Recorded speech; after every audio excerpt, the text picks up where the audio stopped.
చాలా కుటుంబాలనండి తెలుసో తెలియకో పెద్ద పొరపాటు జరుగుతున్నదండి.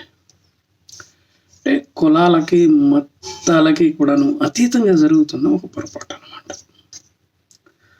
ఇది పొరపాటు అని తెలుసుకునే లోపలే అంతా అయిపోతున్నది. విషయం ఏంటంటే, చాలా కుటుంబాల్లో ఆడపిల్లలకి, మగపిల్లలకి పెళ్ళిళ్ళు బాగా ఆలస్యం అవుతున్నాయండి. తెలియకుండా ఆడపిల్లలకి 30 ఏళ్ళు వచ్చేస్తున్నాయి, అలాగే మగపిల్లలకి 35 ఏళ్ళు వచ్చేస్తున్నాయి. పొరపాటు ఎక్కడ జరుగుతున్నది అని నేను కూడాను సీరియస్గా ఆలోచించాను. 1-2 వీడియోల్లో చెప్పాను అనుకోండి, కానీ ఇంకొంచెం డీప్గా, ఇంకొంచెం చిక్కదనంతో చెప్దామన్న ఆలోచనతోనే నేను ఈ వీడియో చేస్తున్నాను అనమాట. పొరపాటు ఎక్కడ జరుగుతున్నదంటే, చిన్న చట్టంలో ఇమిడిపోయామండి మనం.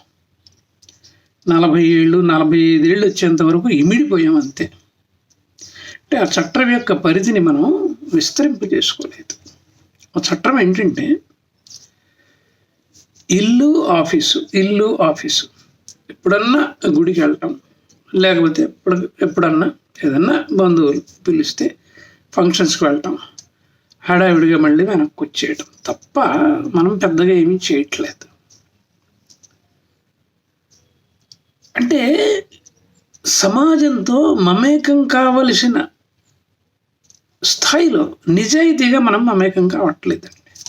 అందువల్ల ఏంటంటే, మనం మంచివాళ్ళమే కావచ్చు, తెలివైన వాళ్ళమే కావచ్చు, సహాయం చేసే గుణం మనలో ఉండవచ్చు, కానీ ఆ అవకాశాలు మనం వెతికి పుచ్చుకోవటం లేదండి.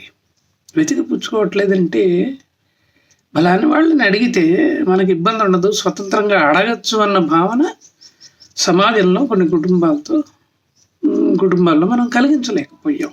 అందువలన ఎప్పుడో వస్తుంటారు, అలా పోతూ ఉంటారు. ఇప్పుడు మాకు ఇబ్బంది వచ్చింది, లేకపోతే మా ఇంట్లో ఈ ఫంక్షన్ ఉంది, పెద్దగా ఎవరు లేరు, మీరు కూడా రావాలి, కొంచెం మీరు మాకు చేదోడు వాదోడుగా ఉండాలి అని అడగలేని పరిస్థితి చాలా కుటుంబాల్లో ఉందండి.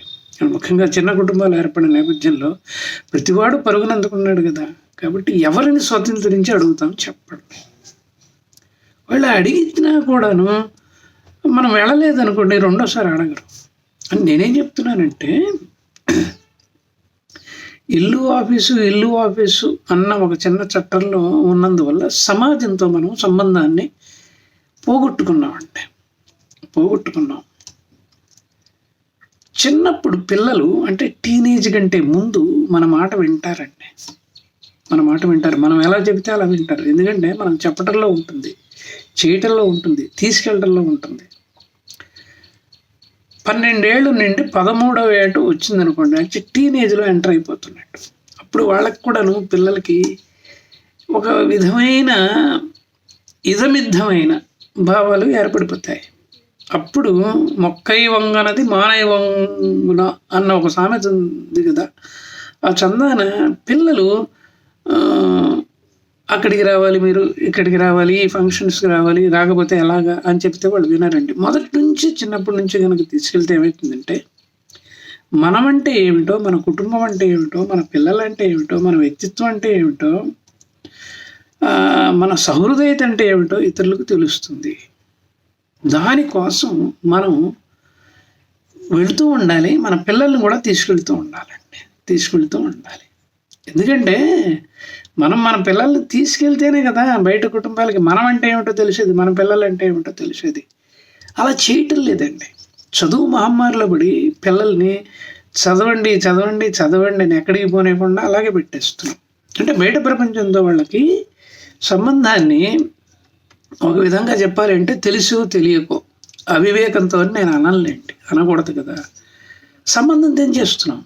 అందువలన పిల్లలకి ఏమవుతుందంటే, టీనేజ్ వచ్చేసిన తర్వాత వాళ్ళు చదువులేటు వాళ్ళకు ఉంటాయి కాబట్టి వాళ్ళకి ప్రపంచం కూడాను కొత్తగా కనిపిస్తుంది. అసలు వేరే వాళ్ళతో మాట్లాడాలంటే చాలా మొహమాటంగా ఉంటారు, భయంగా ఉంటారు అన్నమాట. ఈ విధంగా మనము నష్టపోయాము, మన పిల్లలు కూడాను నష్టపోయారండి. మా పిల్లలు మా మాట వింటలేదు అంటే ఎందుకు వింటారండి వాళ్ళు? మీ పిల్లలు వినరు కదా. చిన్నప్పటి నుంచి వాళ్ళకి అలవాటు చేయలేదు కదా మీరు. అసలు మీరే చిన్న చట్టంలో ఇమిడిపోయి ఉన్నారు కదా. ఆఫీసు ఇల్లు అంతే. ఎప్పుడో ఏదో గుడికి వెళ్తారు, లేకపోతే ఏదో చిన్న పేరెంటానికి వెళ్తారు, ఏదో సత్యానికి వెళ్తారు. వెళ్ళినప్పటి నుంచి హడావిడిగా మళ్ళీ వెనక్కి తిరిగి రావాలి అని చెప్పేసి. అంటే మనం ఎప్పుడైతే సమాజాన్ని విస్మరిస్తామో సమాజం మనల్ని ఎందుకు గుర్తుపెట్టుకుంటుంది చెప్పండి. 45 ఏళ్ళు వచ్చేసాయి మనకి. దగ్గర 18-19 ఏళ్ళ పిల్ల ఉంది మనకి, లేకపోతే పిల్లవాడు ఉన్నాడు. సమాజంతో మనకి పెద్ద సంబంధ బాంధవ్యాలు ఏమీ లేవు, అవసరం మేరకు మాత్రమే మనం ఉపయోగించుకున్నాము. అటువంటప్పుడు ఇతరులకి మన మీద ఏ విధమైన అభిప్రాయం ఏర్పడుతుంది చెప్పండి. మన మీద అభిప్రాయం ఏర్పడినప్పుడు సదభిప్రాయం అనుకుందాం కాసేపు, మన పిల్లల మీద ఎలా ఏర్పడుతుంది చెప్పండి. ఇప్పుడు సమస్య అంతా ఎక్కడ వస్తున్నదంటే, మారుతి కిరణ్ గారు తెలుసండి, పెద్ద మనిషి, చక్కగా వీడియోలు అవి చేస్తూ ఉంటాడు. వారి శ్రీమతి గారు కూడాను తెలుసు. కానీ వాళ్ళ పిల్లలు ఎలా ఉంటారో మనకు తెలియదండి అన్న పరిస్థితి వచ్చిందండి. ఇప్పుడు అన్న పరిస్థితి వచ్చింది. అందువల్ల ఏం జరుగుతున్నదంటే, ఒక కుటుంబం నుంచి ఇంకో కుటుంబానికి దాన్ని ఏమంటారు, మంచి అనండి లేకపోతే ఏదైనా అనండి, అది ట్రాన్స్ఫర్ కాకపోయేటప్పటికి ఏ కుటుంబం ఆ కుటుంబం విడిగా ఉంటున్నది అంతే, అంతకంటే ఉండలేదు. ఇక్కడ చూడండి, ఇంకొక చిన్న ఆస్పెక్ట్ చెప్తాను. అదేంటంటే, పిల్లలు చిన్న వయసులో ఉన్నప్పుడే మనం ఏం చేయాలంటే, ఎంత ఉద్యోగ హడావిడిలో ఉన్నా, ఎంత సంపాదన పరుగులో ఉన్నా కూడాను కనీసం ఒక 20-25 కుటుంబాలతో మనం మమేకమయ్యి ఏ చిన్న ఫంక్షన్కి వాళ్ళకి పిలిచినా, ఏమంటే నా అవసరం ఏమన్నా ఉంటుందా, మా అమ్మాయి అవసరం ఏమైనా ఉంటుందా, లేకపోతే మా వారి అవసరం ఏమన్నా ఉంటుందా, మేము ఎంత ముందుగా వస్తే మీకు మంచిది చెప్పండి, మీరేం మొహమాట పడద్దు, మీరు ఏ చెప్తే చేస్తాం, ఎందుకంటే మనం ఇప్పటి వాళ్ళం కాదు కదా, ఎప్పటి వాళ్ళం కదా అని కనుక అనగలిగితే అప్పుడు వాళ్ళే ఆలోచిస్తారు, వీళ్ళు వచ్చేస్తే చాలు మనకు అన్నీ అరేంజ్ చేసేస్తారు అని చెప్పేసి. ఇప్పుడు ఆ కుర్చీలు సర్దటం కానీ, షామీనా వేయటం కానీ, లేకపోతే అమ్మాయికి పొల చేయడం వేయటం కానీ, లేకపోతే సత్యావర్తం జరుగుతున్నప్పుడు అక్కడ ఏదన్నా సంప్రదాయమైన ఏర్పాట్లు చేయటం కానీ మనం చొరవ చూపెట్టామనుకోండి, మన మీద ఎంత అభిమానం ఏర్పడుతుందండి. అలా చూపెడుతూ మన పిల్లలకి ఏం చెప్పక్కర్లేదు, మన పిల్లల్ని కూడా కనుక తీసుకెళ్తే అక్కడ మన కుటుంబం మీద వాళ్ళకు ఒక అవగాహన వచ్చే అవకాశం ఉంది. అవగాహన మనం కలిపివ్వలేదనుకోండి, సంకుచితంగా ఉన్నామనుకోండి, ఏదో చుట్టుగా పిలిచారు కదా అని పోయిచ్చామనుకోండి, ఇప్పుడు ఎట్లా పిలుస్తున్నారండి, పిలవకపోతే బాగుండదు కదా అని పిలుస్తున్నారు. ఆ పరిస్థితి నెలకొందండి. అందువల్ల ఏమవుతుందంటే, మనం చేసిన తప్పిదానికి మన పిల్లలు బలైపోతున్నారు. మనం ఇన్వాల్వ్ కాలేదు, మన పిల్లల్ని కూడా ఇన్వాల్వ్ చేయకపోవటం వల్ల చివరికి ఏమైంది, ఇల్లు కాలుతున్నప్పుడు బావి తవ్వుతున్న చందాన పిల్లలకి పెళ్ళిడు వయసు వచ్చింది కదా అని చెప్పేసి సంబంధాలు వెతుకుతున్నాము. చివరికి ఏదో ఒక రకంగా కుదిరిందనుకోండి, ఆ కుదరటంలో ఎలా ఉంటుందంటే, ఏదో పై విషయాలు కొన్ని మాట్లాడుకుంటాం, అసలు లోతుపాట్లు తెలియవు, అసలు వ్యక్తిత్వాలు తెలియవు. అందువలన ఈ అరేంజ్డ్ మ్యారేజ్ కూడాను విఫలమవుతున్న దాఖలాలు అక్కడక్కడ మనకి కనపడుతున్నాయి. ఎందుకంటే పిల్లలు ఎప్పుడైతే 13 ఏళ్ళు వచ్చేంత వరకు సమాజంతో కలపబడలేదు తల్లిదండ్రుల ద్వారా, ఇందాక నేను చెప్పినట్టుగా సమాజం వాళ్ళ కొత్తగా కనబడుతుంది, భయంగా కనబడుతుంది. ఆ తర్వాత 13వ ఏడు వచ్చినప్పటి నుంచి వాళ్ళ వ్యక్తిత్వం డెవలప్ అవుతుందండి. అది చాలా ముఖ్యం. వ్యక్తిత్వం డెవలప్ అవుతుంది. 13 నుంచి దాదాపు 19 ఏళ్ల వరకు వాళ్ళ వ్యక్తిత్వం డెవలప్ అవుతుంది. ఆ వ్యక్తిత్వం ఎలా డెవలప్ అవుతుందంటే, స్వతంత్ర భావాలతో నిండి ఉంటుంది. సరైన ఫౌండేషన్ చిన్నప్పుడు వేయలేదనుకోండి, 13 ఏళ్ళ లోపల వాళ్ళ స్వతంత్ర భావాలే రాజ్యం వెళ్తూ ఉంటాయి. వాళ్ళు చెప్పింది మనం వినాలి. ఎందుకంటే చిన్నప్పటి నుంచి మనం వాళ్ళకి పెద్దగా సమాజం గురించి, కుటుంబాల గురించి, కుటుంబ వ్యవస్థ గురించి ఒకళ్ళు సహాయం చేసే తత్వం గురించి మనం ఏం చెప్పలేదుగా పిల్లలకి. అందువల్ల ఏంటంటే వాళ్ళ భావాలు 20 ఏళ్ళు 19 ఏళ్ళు వచ్చే లోపలే మేట వసిపోతాయి. మా పిల్లలు మా మాట వింటలేదండి. మరి ఎంత పెద్ద పొరపాటు జరిగిపోయింది చెప్పండి, తెలుసో తెలియదు. మనం చేసిన పొరపాటే కాదు, దానికి పిల్లలు బలైపోతున్నారు కదా.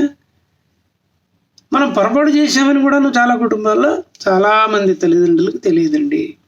సరే, పిల్లలు కూడాను దీన్ని ఎటు అర్థం చేసుకోవట్లేదు, పొరపాటు ఇక్కడ జరిగింది కదా అని. ఇది చాలా ముఖ్యమైన విషయం అండి. ఇది ఎందుకో జనాలు చాలామంది విస్మరిస్తున్నారు. కొంచెం జాగ్రత్తగా మనం గమనించాలి ఈ విషయాలన్నీ కూడాను. అందుకనే మ్యారేజ్ బ్యూరోలు వెంబడి పడుతున్నారు. వాళ్ళ మటుకు ఏం చేస్తారండి, రిజిస్టర్ చేయించుకోవడానికి మీరు వెళ్ళారు అనుకోండి, రిజిస్టర్ చేయించుకుంటారు. అసలు మీ కుటుంబం గురించి, మీ కుటుంబంలోని వ్యక్తులు ఏ సైకాలజీలో పనిచేస్తున్నారు అనే విషయం వాళ్ళకి తెలుస్తుందా? వాళ్ళకి ఏదో కొన్ని పర్టికులర్స్ ఉంటాయి. ఆ పర్టికులర్స్ కనుక ఇచ్చేసినట్లయితే ఆ పర్టికులర్స్కి వీలైనంత వరకు మ్యాచ్ అయ్యే సంబంధాలు వాళ్ళు సజెస్ట్ చేస్తూ ఉంటారు. సజెస్ట్ చేయడం వరకు తర్వాత మీరు ఎన్నో మాట్లాడుకుంటారు. మాట్లాడుకున్న తర్వాత సరే కొన్ని ఏమో ఫిక్స్ అయిపోతాయి, పెళ్ళిళ్ళు జరిగిపోతాయి.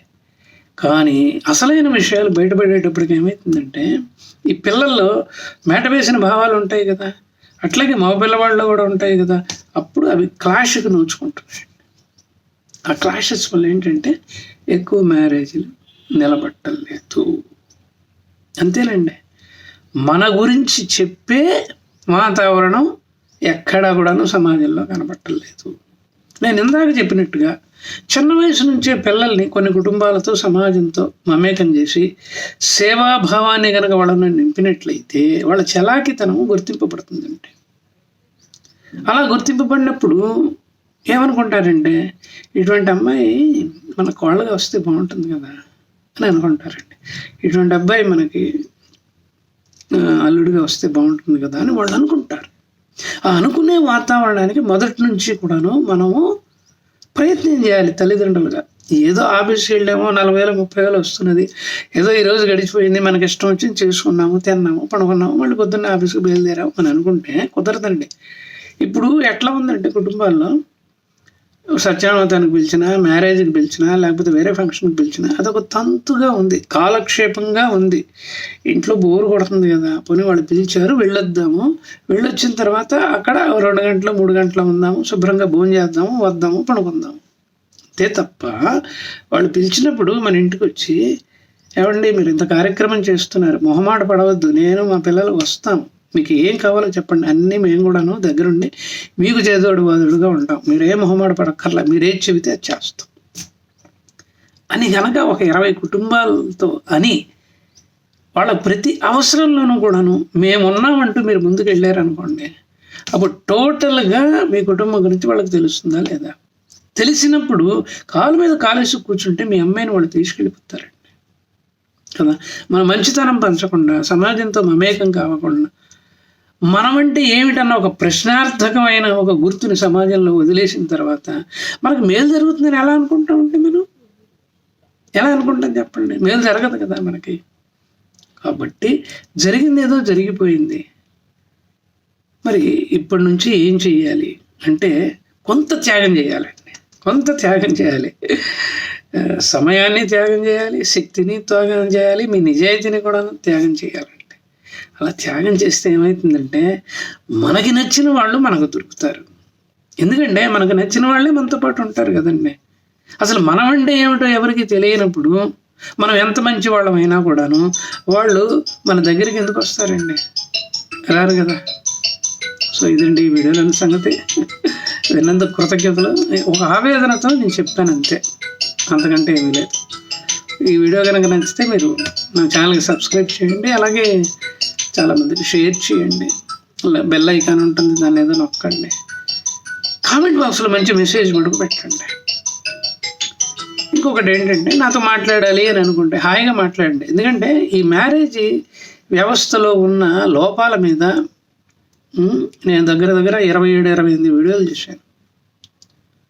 కాబట్టి నాతో మాట్లాడాలనుకుంటే హాయిగా మాట్లాడండి, ఇబ్బంది ఏమీ లేదు. నేను కూడాను మాట్లాడతాను. ఎందుకంటే నా మాటలు నలుగురికి పనికొచ్చాయనుకోండి, నా సలహా ఎవరికైనా క్లిక్ అయింది అనుకోండి, ఆ అమ్మాయి జీవితం బాగుంటుంది కదా, ఆ అబ్బాయి జీవితం బాగుంటుంది కదా, చక్కగా పెళ్ళిళ్ళు కుదురుతాయి కదా. సో ఇదండి వీడియోలో సంగతి. విన్నందుకు కృతజ్ఞతలు. నమస్కారం.